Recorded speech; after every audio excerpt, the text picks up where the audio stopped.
Hi, everyone. People are still entering, but we'll go ahead and start. Welcome to our World Ocean Day event today. I'm Iris Tsour from the Israeli National Center of Blue Economy. Today, we're spotlighting cutting-edge Israeli innovations in the marine space. A few quick notes before we start. This session is being recorded. Also, if you have questions, feel free to post them in the chat.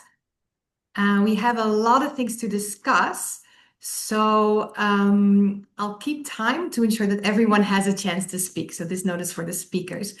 In just a second, you can see today's agenda on the slide. And we'll begin with opening remarks from our co-host, Ron Gerstenfeld. He's the director of the Department for European Economic Affairs at our Ministry of Foreign Affairs in Israel. Ron, the floor is yours. Thank you, תודה רבה, Iris. It's a pleasure to collaborate once again with the Israeli National Center of Blue Economy. I think it's a well-deserved day to do so in World Ocean Day.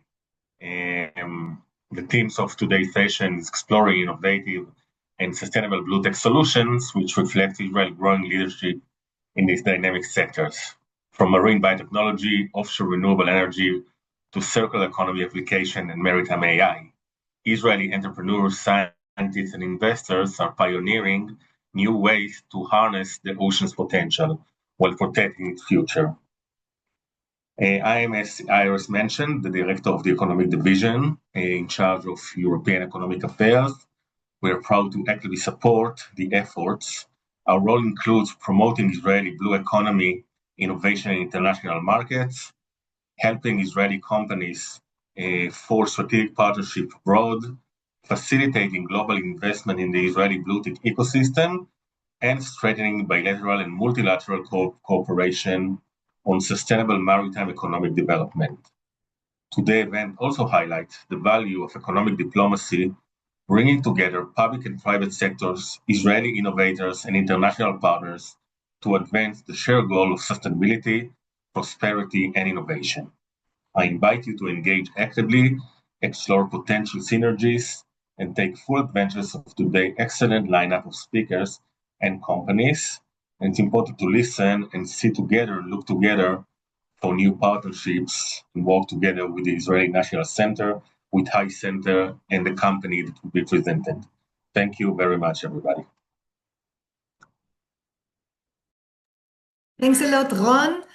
So now we'll give the floor to Hila Ehrenreich. She's the chief executive here at the Israeli National Center of Blue Economy. Hello, thank you very much. Hi, hello everyone. We are very happy to be here with you today to mark World Oceans Day. Thank you, Ron, and the Ministry of Foreign Affairs for the continued collaboration. As humanity faces an area of complex global challenges, the ocean stands not only as a source of concern, but also as a powerful part of the solutions and plays a central role in shaping a more resilient future. As we explore how the ocean can support us, we must also commit to protecting it and its biodiversity. And this is the spirit of today's gathering. So before I dive in, I'd like to briefly introduce the National Center of Blue Economy. So I will share my screen in a second. You see it? Iris, do you see Not it? yet, Hila? Not yet. Okay, let me see.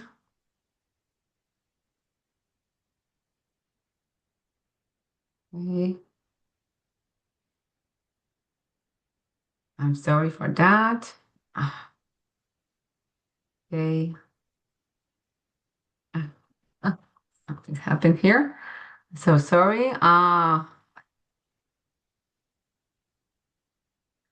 You can make a co-host. Yeah. Just a second. What happened? So maybe I'll just continue without the presentation, which is okay. So I will say, so the National Center was established by HiCenter about 3 years ago as part of a cooperation between the Israeli government and the European Union, which aimed to build a long-term strategy for sustainable management of sea research. And Haifa has been chosen by the Israeli Interministerial Committee to lead the way as the national capital for blue economy and the development of innovation in maritime industry. Basically, we invest in and support blue tech startups from carbon solution to biotechnology, aquaculture, clean energy, and more. So far, we invested in 29 blue tech startups and aim to invest in 10 additional startups by the end of 2025. Beyond capital, we take an active role in supporting our portfolio, assisting with fundraising and conducting pilots and connecting them with the global maritime industry. In parallel, we promote international collaborations with governments, municipalities, and maritime stakeholders. We also operate MPS, which is the Maritime Policy and Strategy Institute, which includes 40 research fellows engaged in global academic partnerships. So basically, our main goal is to promote the technological entrepreneurial ecosystem based on sustainable innovation. So I really hope that you will be able to enjoy and be inspiring on today. I hope today's talks will lead to valuable takeaways, especially and new opportunities for collaboration. So I wish you all productive and inspiring session ahead. Thank you, Hila. So now we'll go to our VIP keynote speaker, which is Dr. Udi Graff. He's the former country general manager at HP, and he's currently our chairman of the board at HiCenter Ventures. Go ahead, Udi. Thank you.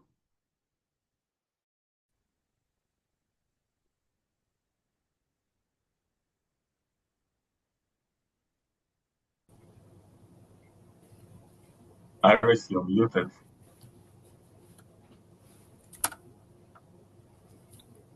Hello. Namaste. Hi. Shalom.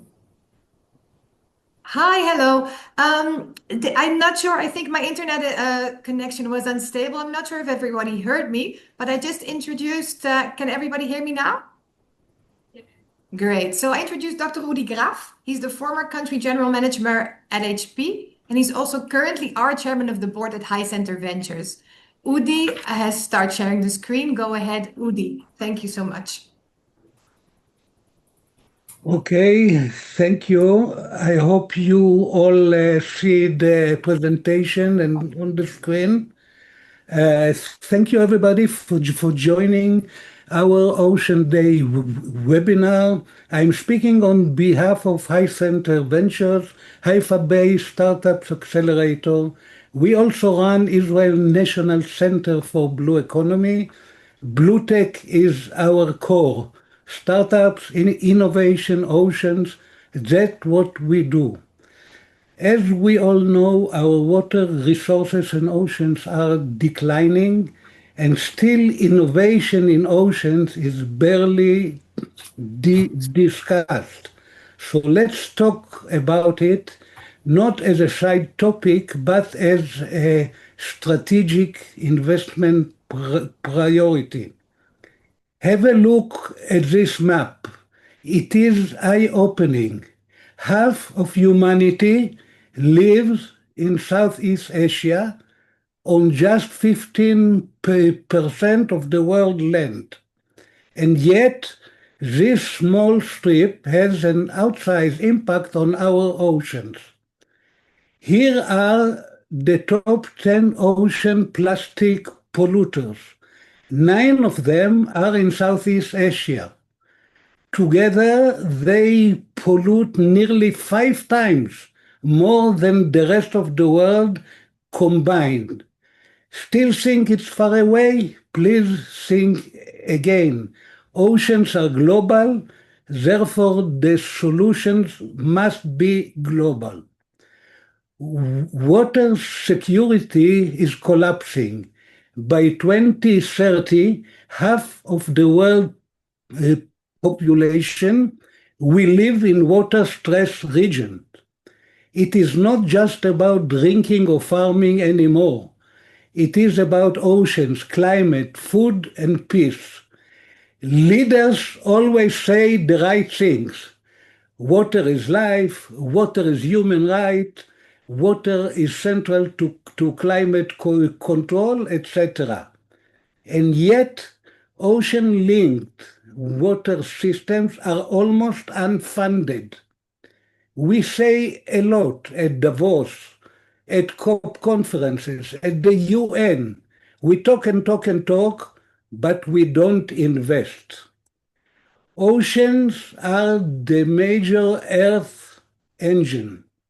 They cover 70% of the planet. They are the best natural sink. They absorb 30% of CO2 and 90% of excess heat. They feed over 3 billion people and maintain hundreds of millions of jobs. Oceans drive $3 trillion in annual economic value and runs 90% of the global trade. But oceans are collapsing. Aquatic dead zones had been up 4 times since the last 50 years. Annual plastic waste will triple in the next 10 years. Pollution and algal blooms choke coastlines. Fisheries are collapsing. Acidification is rising, and surging demand for maritime transportation intensifies noise pollution, chemical spills, and coastal erosion. Oceans get almost no funding.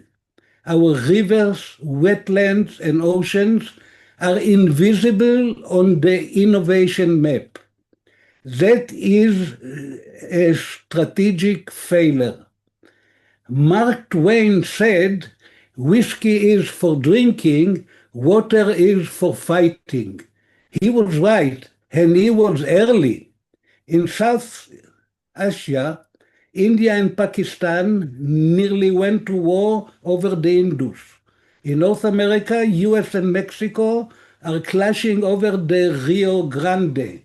These are not outliers. As climate stress rises, water becomes a weapon. And now add on top the oceans. Marine borders are the next clash. Disputes are escalating over fisheries, shipping routes, mining minerals, and drilling oil. When rivers fail, tensions rise. When coastal waters collapse, migration follows. When oceans die, economics fall. This is not a theory. This is happening now. The water crisis threatens $58 trillion in global economic value. That put at risk nearly 60% of the global GDP. To fix it, we need $13 trillion by 2034. In 2024, global climate tech got $51 billion, and water innovation, it received just $500 million out of it.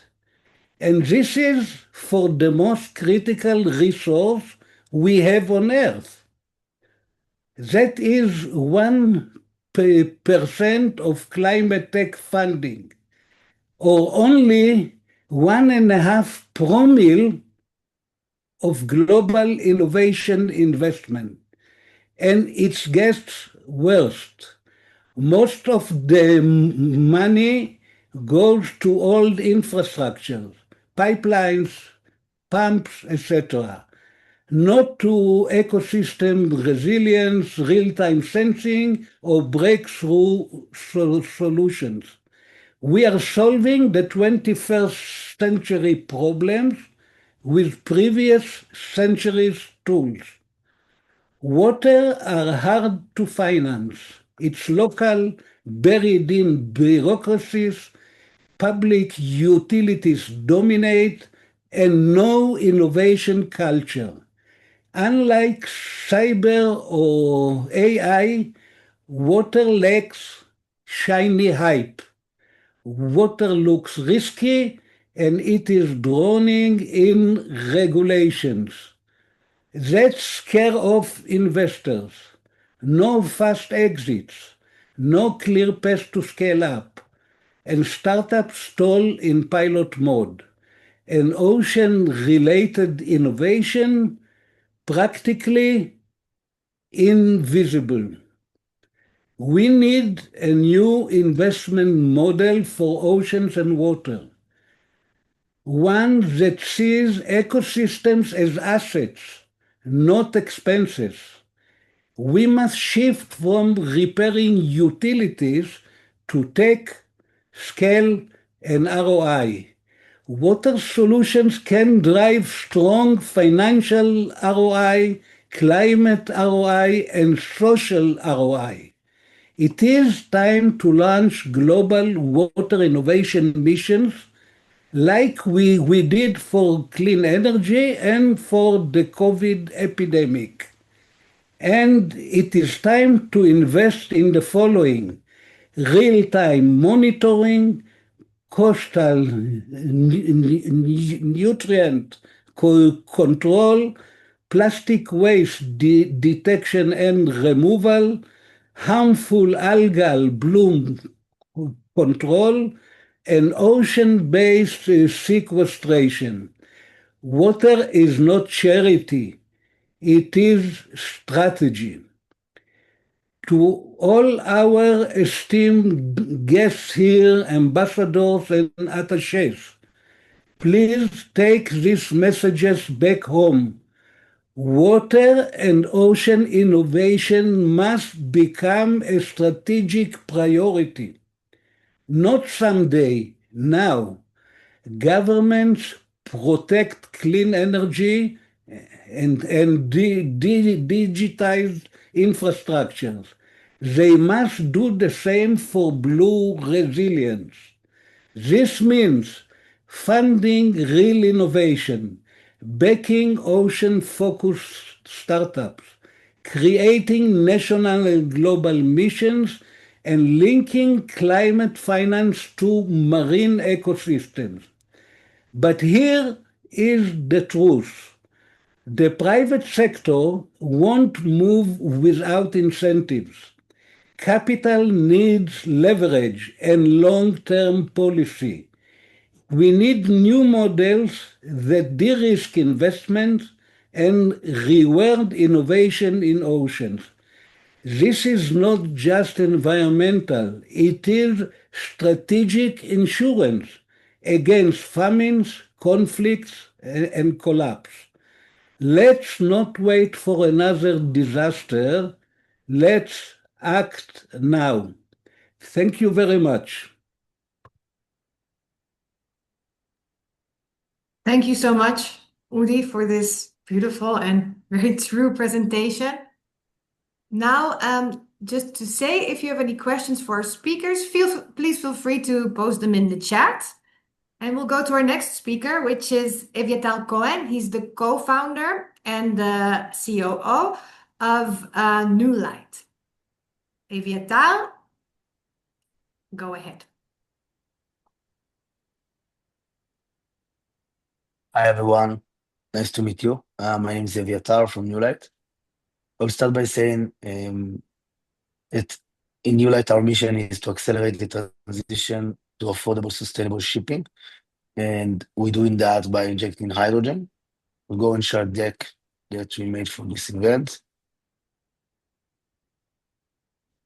Let me know if you can see my screen. We can, thanks. Very great. Okay.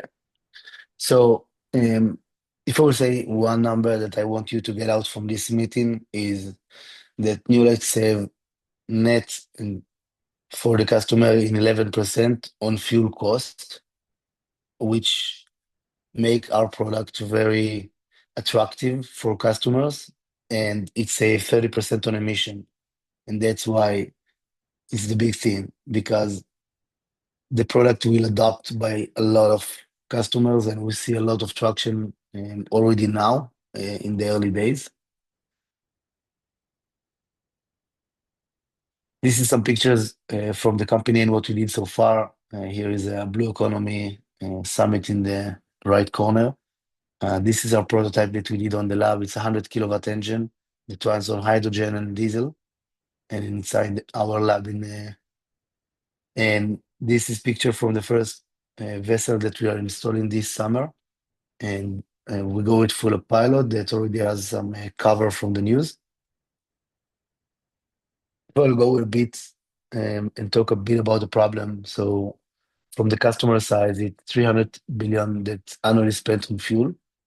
So it's large amounts, and it's more than 50% of the operation cost of shipping companies, which means that to replace alternative fuel that costs way more money than the current fuel, it's something that doesn't happen today, not in reality, for not something practically that we can see. We're talking about climate, so it's more than 3% of global emission, and this number just keep rising because nobody tackling this problem in a good way that help customers to really take approach and act on it. And as we see it today, the transition from fossil fuel engines to new type of engines is really difficult in some sector of the market. We approaching only large commercial vessel, and this is exactly where is the problem, because in small vessel we can see some electric boat or some other solution that probably will take place in the next 5, 10, 15 years. But in this fleet, it's something that we don't see. So this is what we want to address. And just so we have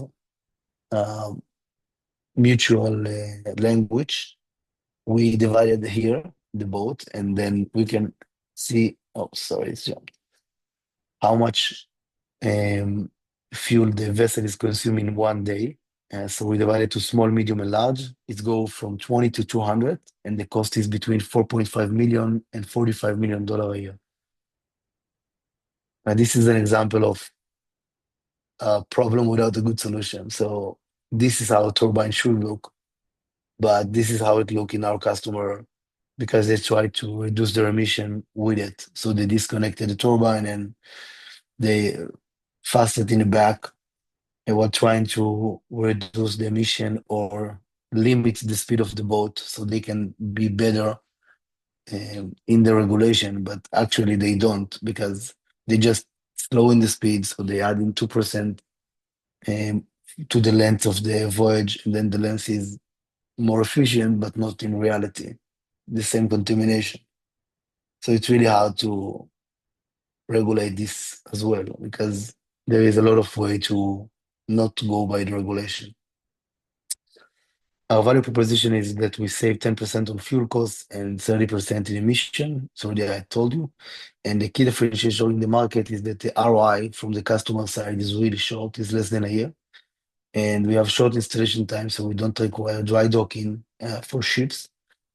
And this is a really game changer for ship owners when they see, okay, we don't need to dry dock our boat and we can save that much of fuel and emission. It sounds good.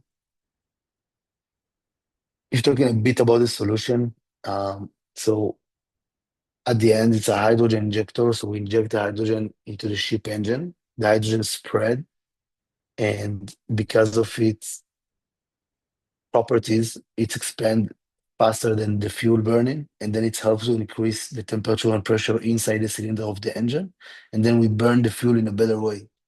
So at the end, we get part of the energy that we have already in the fuel, but we don't use. So we extract it in a good way. And on the other hand, we use a bit of energy from a green hydrogen. So that composes something really amazing. And we can increase that mixture from low percentage today up to 40, 50% of the total fuel of the engine, so that we can save even more and more emission. And our technology will be the bridge to cover the gap until new technology will be something that is affordable for ship owners. Because what happens today is people just don't foster any technologies or not the big ones. And we're doing that process we have advanced a machine learning algorithm that gets all the data in real time and learning the engine and decide how to inject the hydrogen. So all the system is fully automated and it's a no touch for the customer. Just we come and install it, we do the inspection every year, and that's it. So it's very simple for them. And we have Gen 2 for the system that we are planning already in our roadmap, which will produce hydrogen on board, and then it even will help to make that even cheaper and cheaper in the future. This is some results from our experiments. It's a diesel engine. We saw 26% improvement on average. And what is the bottom line? So let's see. For small vessels, the bottom line, we save around $500,000 a year. And for large vessel, we can save up to $5 million a year. And this number can also increase, really depends on the routes that the vessel is sailing in, because they have taxes that they need to pay in Europe that adds up to this price around 30%. And and it depends on the fuel type. But generally speaking, it's a really, really compelling argument for the customer to be better and to emit less emission. And this is why we think is really good. This is like a demo that we did for a customer on one vessel that's sailing full in Europe. And so you can go and see the X aisle is months, 24 months is the time. And the Y axis is money that he spends.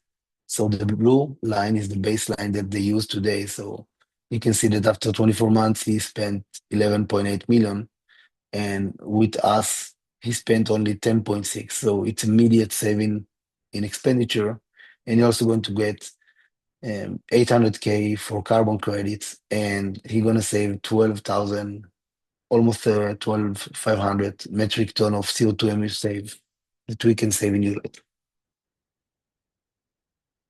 This is our team, me and Iran. We have a lot of smart people that are helping us all along the way. And thank you very much for Blue Economy for helping us. They also invest in the last round. And we're really happy for this partnership. It's really amazing. And thank you for everybody here that's listening. If you have any question, feel free.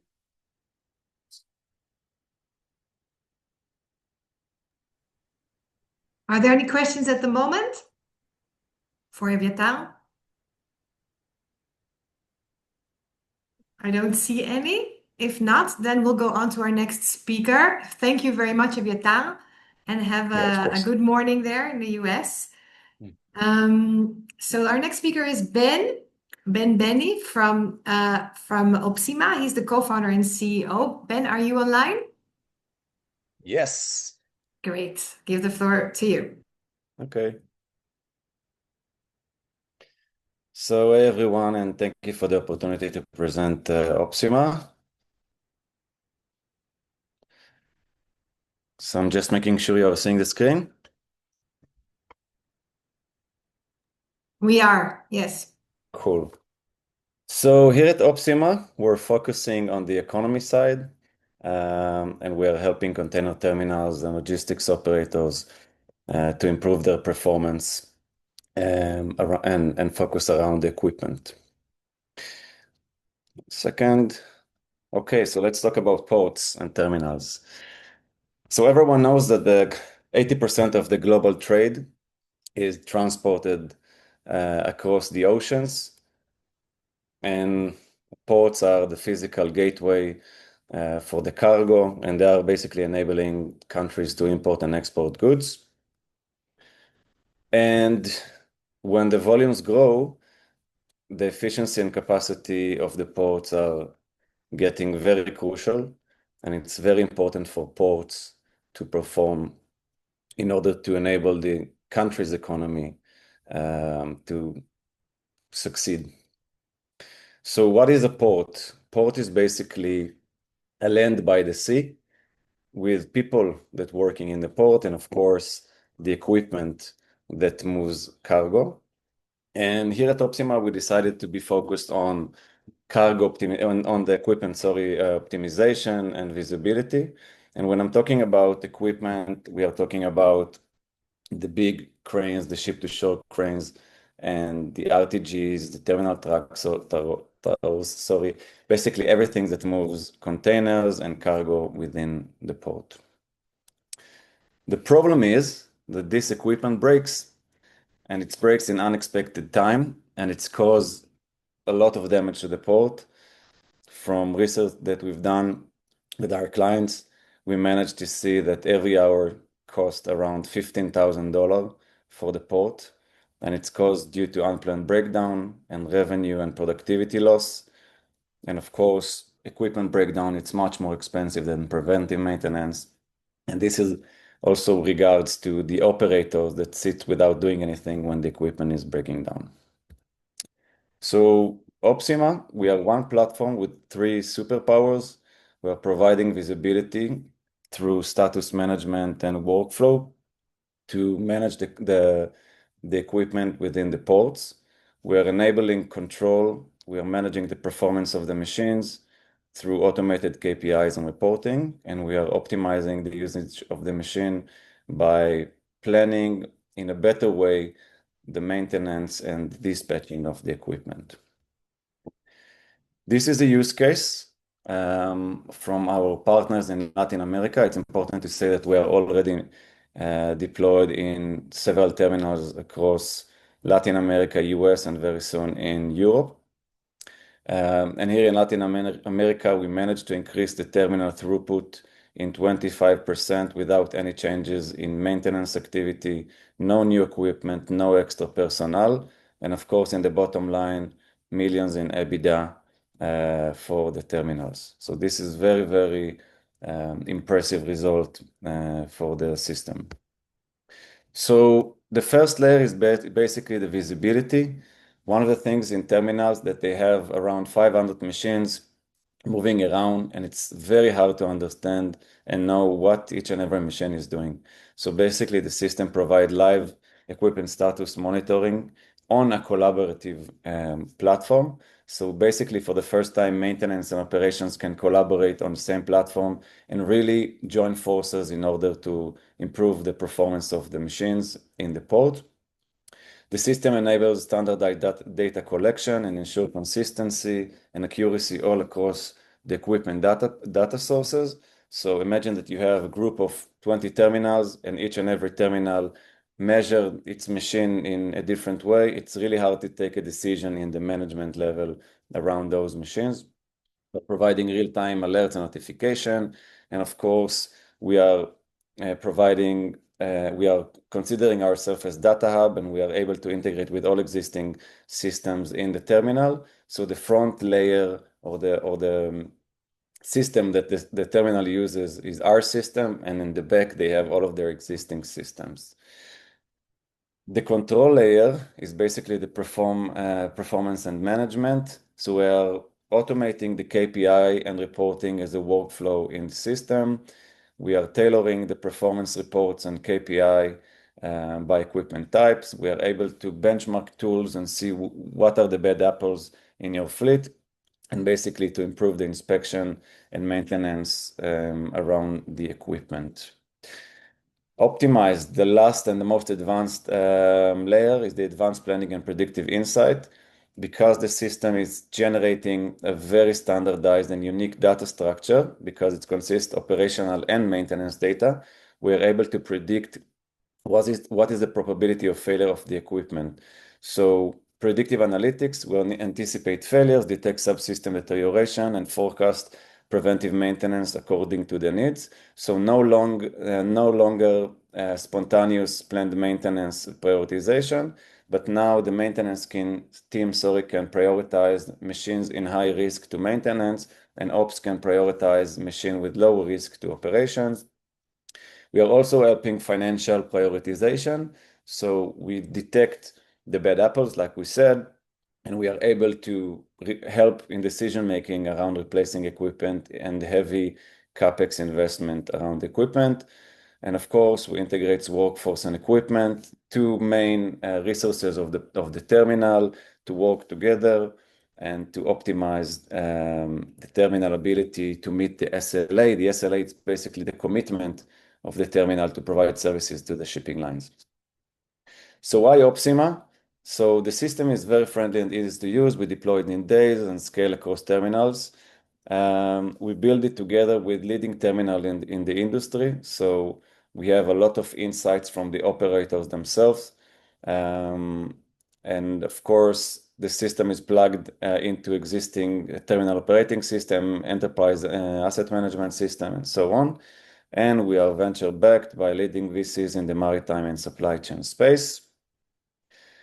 And yeah, around 100 years of experience. So we are the right team for the right mission. We have Yaron, our CTO, expert in cybersecurity, big data, and full stack development.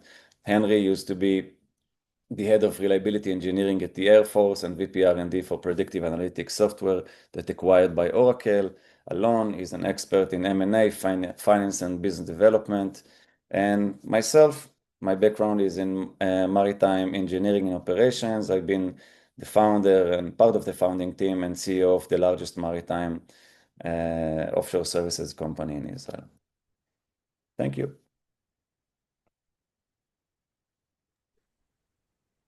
Thanks a lot, Ben.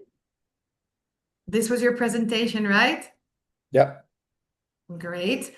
Are there any questions at the moment for Ben? You can also ask them later by chat. So if there are not any questions at the moment, then we will gladly go on to our next speaker. Our next speaker is Shani Keysar, Dr. Shani Keysar. She's the co-founder and CEO of Electric Algae. Shani, are you there?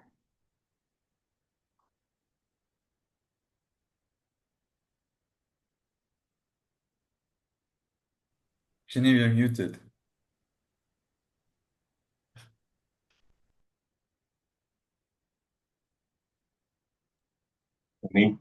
You're still muted.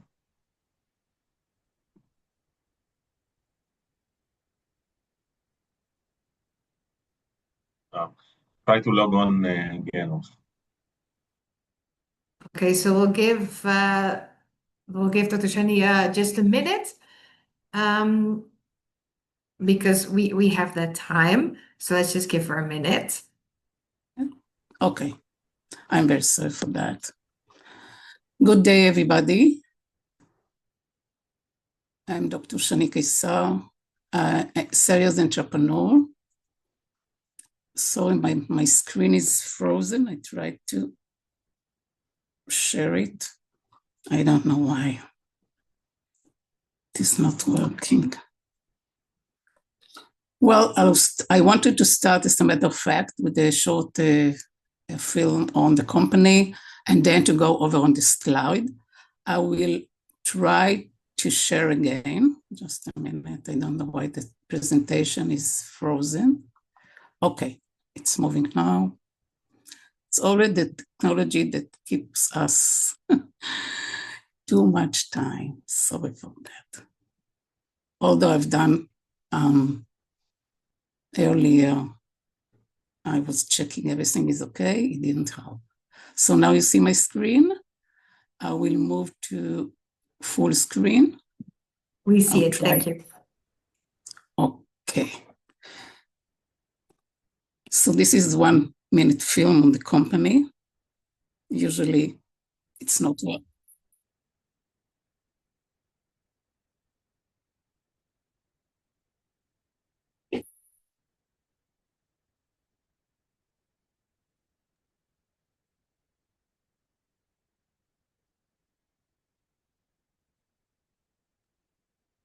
Start please.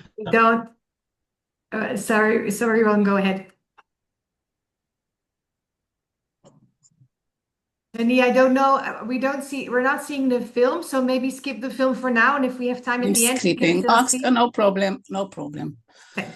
Okay, so clean energy sources are inadequate due to climate change, pollution growth, and increased demand for new technologies. We are an early stage company facing tough challenges of developing a new technology, energy technology, based on the photosynthesis activity of macroalgae. The company has started recently to develop a bioenergy system, BES, that harvests electrical energy. The idea stemmed from a research team at the Technion Israel Institute of Technology.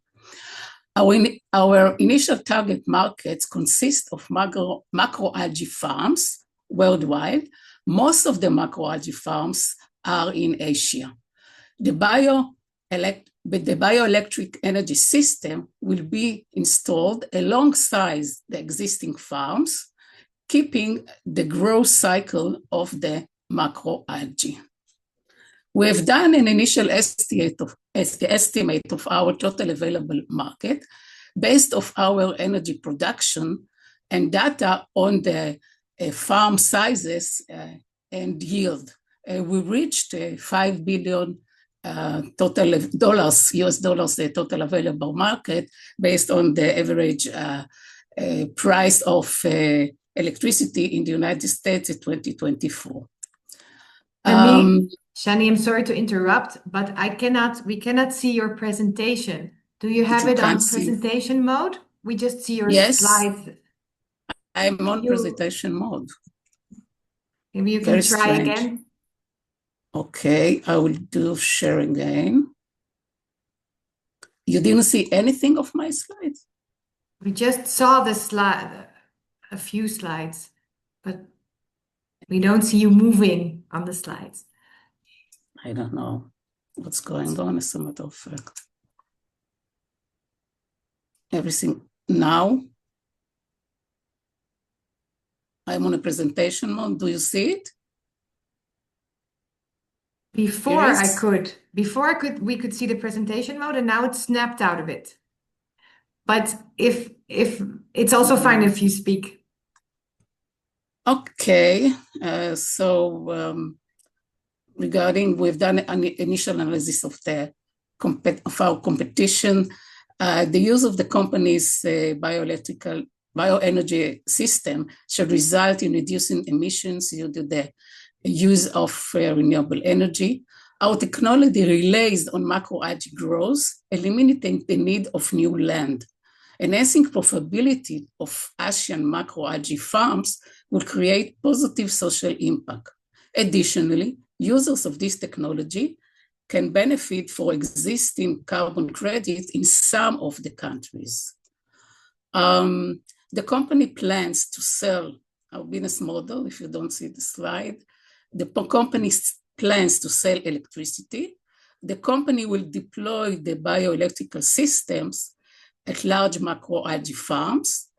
Macroalgae farms will receive either energy or revenue based on their needs. In some of the countries, the company can benefit also from gain revenues from the credits, carbon credits. Our go-to-market strategy is first to plan to do pilots in Israel and then in Europe and the United States. Two Israeli companies that has the macroalgae farms already are willing to do first commercial pilots. At the second stage, after technology validation, we will seek for strategic partners at the energy arena. If you don't see the slides, I will just shorten that we have first, we're two women co-founders, which makes us a little bit very challenging in this energy world. But anyway, we stick with our mission. We have also on our advisory boards are distinguished professors from the Technion, which were a part of this research. And to summary, we are here today to seek for additional partners for pilots out of Israel and to seek for research collaboration to address local or academic funds. Thank you for listening, and I'm open for questions.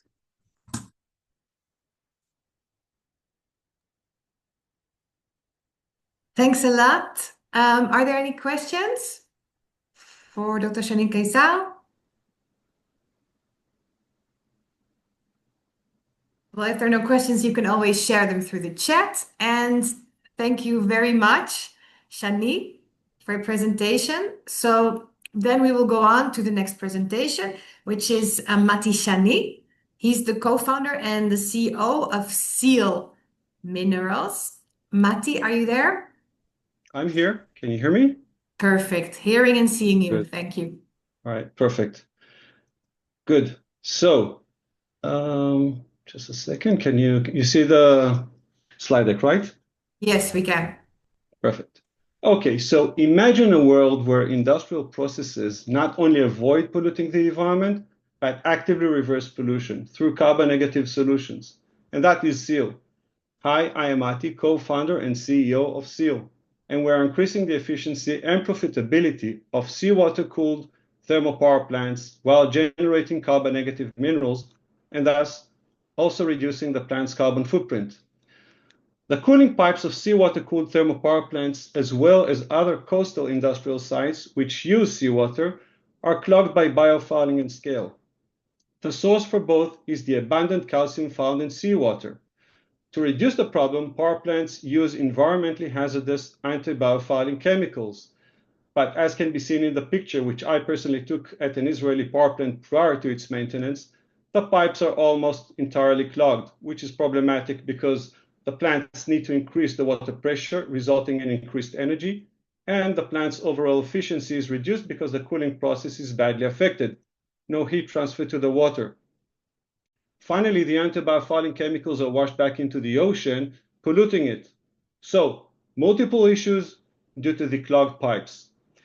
Fossil fuel plants face another problem. They heavily pollute carbon dioxide and therefore seek to decarbonize their production. So we co-locate with a power plant, treating the pumped water at their intake. Ceal's patented carbon negative process reacts carbonates with calcium into calcium carbonate, an insoluble mineral at regular water pH. So the process creates two separate streams. The first, calcium-depleted water, also known as soft water, and such water will not allow biofouling nor scale, and thus solving the problem of clogged pipes. The second is a stream of calcium carbonate, which sequesters carbon dioxide for many thousands of years, thus reducing the plant's carbon footprint. The process is selective, creating very pure and high-value calcium carbonate, also known as PCC, precipitated calcium carbonate. And the power plant sells the PCC as an essential feedstock to industries such as paper, pulp, paint, and plastics, generating massive revenues. Finally, through co-location, we utilize existing infrastructure and processes, saving capital expenses, operational expenses, and time. So what is our value to power plants? We increase production efficiency by 4% due to the reduced energy, reduced maintenance, and abating the purchase and handling of the anti-biofouling chemicals. We also reduce the plant's carbon footprint by capturing and sequestering carbon dioxide into insoluble minerals. And finally, we boost their revenues from selling the minerals. So multiple benefits in a single process. The market of seawater-cooled thermal power plants is enormous. There are 1,100 such plants globally. So the problem of clogged pipes opens an opportunity for Ceal to create a huge environmental impact with a viable business case without relying on carbon credits. In short, massive impact environmentally and financially. We validated the problem, proposed solution, business model, and go-to-market with 7 utility companies, a mixture of privately owned and state-owned. 3 from Europe, 1 from India, 1 from Japan, 1 from the Philippines, and the Israeli Electric Company. Together, they operate 79 seawater-cooled power plants. And specifically, with the Israeli Electric Company, we discussed for the past 2 years, passing a thorough due diligence process. They provided us with a letter of intent to build and operate a funded pilot at their largest power plant. We create an end-to-end profitable industrial value chain. We provide design reference tailored to the specific needs of each power plant and to its specific seawater characteristics. The power plant then designs the site to the level of blueprint, meaning all civil engineering, then purchases the equipment, builds the site, and finally operates it. Once the site is operational, Ceal provides maintenance, consumables, and real-time optimization. Therefore, a design and service business model. The power plants own the site and the produced minerals, so they enjoy an incredibly short return on investment on the construction costs. Ceal connects between the power plant and the industrial mineral producer, who sign an offtake agreement. The industrial mineral producer benefit from cheaper carbon-negative minerals, and their role is to transform the raw PCC into specific formulations such as paste, granules, or fine powder tailored to the specific end application and industry. Ceal already validated this business model with 3 PCC producers. Specifically, Imerys, a world leader in the production of PCC, provided us with a letter of support requesting to follow our development. Now, our work is deeply aligned with the global sustainability priorities and follows the spirit of World Oceans Day. On the left, you'll see the UN SDGs that Ceal actively supports. We eliminate hazardous chemicals from industrial water streams. We improve energy efficiency of thermal power plants and reduce pollution from the mining industry and reduce the carbon footprint of the power plants. This directly supports climate action, clean water, innovation, and even respiratory health for communities affected by the mining pollution. On the right, you'll see this year's World Oceans Day theme, Wonder Sustaining What Sustains Us, which perfectly resonates with our mission. Ceal transforms seawater from an overlooked input into a regenerative solution. We reduce marine pollution, capture carbon dioxide, and convert it into minerals, helping sustain the very ecosystems we depend on. This slide is a reminder that innovation does not have to come at the expense of nature. With the right approach, heavy industry and ocean conservation can go hand in hand. Ceal's technology was developed over the past 4 years by a brilliant team of multidisciplinary researchers from the Technion, Israel's renowned Institute of Technology. We have a meaningful female leadership and team members having different backgrounds, enabling a fertile environment for diverse thoughts and ideas. We have raised equity funding as well as a non-diluting grant from the Israeli Innovation Authority. Finally, as diplomats, you have the unique position to help Ceal connect with the right partners. Connections with utility companies or coastal industrial facilities using seawater, such as regasification sites, refineries, chemical, petrochemical plants, ports, etc. These are the perfect sites for pilot deployment. You might also be in touch with ministries focused on energy, environment, mining, or water. And finally, clean tech investors interested in scalable solutions may help us accelerate. So finally, this is the beautiful view from our office. And thank you, Blue Economy, for providing us this opportunity to present Ceal and our solution. And thank you all for your attention. I'll be glad to answer any questions now. Thank you very much, Matti. Are there any questions currently? For Matti, I don't see anyone in the chat. All right, so then our CEO, our Chief Executive, Hila Ehrenreich, would like to end with on a couple of notes before I close the meeting. And thank you very much again, Matti. Cheers. Thank you very much, everyone. I would like to thank Ron and Dr. Udi Graff and my team at the Blue Economy Center and the incredible entrepreneurs who are working to make the world a better place. At the National Centers, we live and breathe the ocean and the sea and the challenges it presents every day, and we strive to translate this into innovation and impactful initiatives. So we would be happy to collaborate with each one of you. Please don't hesitate to approach to us. We'll be happy to collaborate. And I would also want to take this opportunity to invite you all to our International Blue Tech Summit, which will take place in September, on September 16 in Haifa. So thank you very much. And Iris, you can continue to close.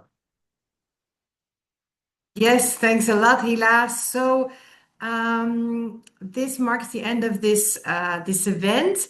I personally very much enjoyed it. Thank you so much indeed. So as Hila said, we're always happy to connect. The details will pop up on the slide in just a moment. So we're open to explore different types of partnerships across borders. Very welcome to shoot us a line. This is all. Thank you all for joining us today, and wishing you a wonderful day and a very meaningful World Ocean Week. Thank you so much, and goodbye.